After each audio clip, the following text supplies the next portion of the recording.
ഇന്ന് ഈവനിങ് ഒരു റിസപ്ഷൻ ഉണ്ട് കേട്ടോ. അപ്പോൾ അതിന് പോകാൻ വേണ്ടിയിട്ട് എല്ലാവരും റെഡിയായി ഇറങ്ങുകയാണ്. അപ്പോൾ ആദ്യം ഇക്കാടെ മുഖത്ത് പൗഡറൊക്കെ കൂടി പോയതുകൊണ്ട് തുടക്കുകയാണ് കേട്ടോ. അതിനുശേഷം നമ്മൾ ഫോട്ടോ എടുക്കാമെന്ന് വിചാരിച്ച്. കൂടെ നമ്മുടെ കുട്ടപ്പന്മാരും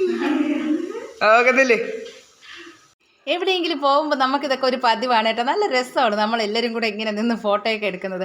അതെല്ലാം കഴിഞ്ഞിട്ട് നമ്മളിതാ ഇറങ്ങി വീടൊക്കെ പൂട്ടി പോകാൻ പോവാണ്. എൻ്റെ അയിനുക്കുട്ടനാണെങ്കിൽ ഒരു ചപ്പാത്തി കൊണ്ട് കുറേ നേരം കൊണ്ട് അങ്ങോട്ടും കൊണ്ട് നടക്കുകയാണ്. പോവാൻ ഇറങ്ങിയപ്പോൾ അമ്മു ആണെങ്കിൽ നമ്മുടെ കൂടെ വരുന്നു എന്ന് പറഞ്ഞാൽ ഒരേ ബഹളം. അങ്ങനെ ഇക്ക കടയിൽ കൊണ്ടുപോയി ഒരു മിൽക്കി ബാർ വാങ്ങിച്ചു കൊടുത്ത് ഒതുക്കി കൊണ്ടുവന്ന് അതിനുശേഷം നമ്മളിതാ മണ്ഡപത്തിലോട്ട് വന്നിട്ടുണ്ട്. അപ്പോൾ ഇക്കയുടെ ഫ്രണ്ടിൻ്റെ മോളുടെ കല്യാണമാണ് കേട്ടോ. അങ്ങനെ അതിൻ്റെ റിസപ്ഷനാണ്.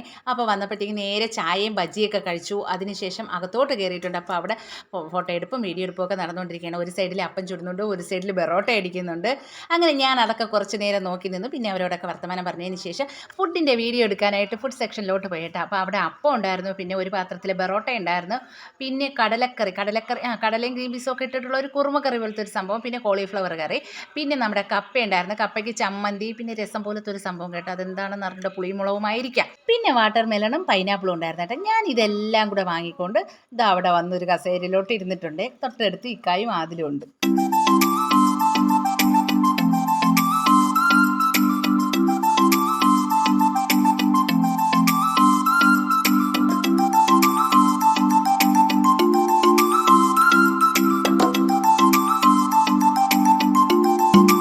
അങ്ങനെ ആഹാരമെല്ലാം അടിപൊളിയായിരുന്നു കേട്ടോ. അപ്പോൾ അതൊക്കെ കഴിച്ച് നമ്മൾ പുറത്തോട്ട് വന്ന് ഐസ്ക്രീമും കഴിച്ച് ഇക്ക ഒരു വാഴയ്ക്കപ്പവും കഴിച്ച് ഒരു ഐസ്ക്രീമും കഴിച്ച് നമ്മൾ വീട്ടിലോട്ട് മടങ്ങി.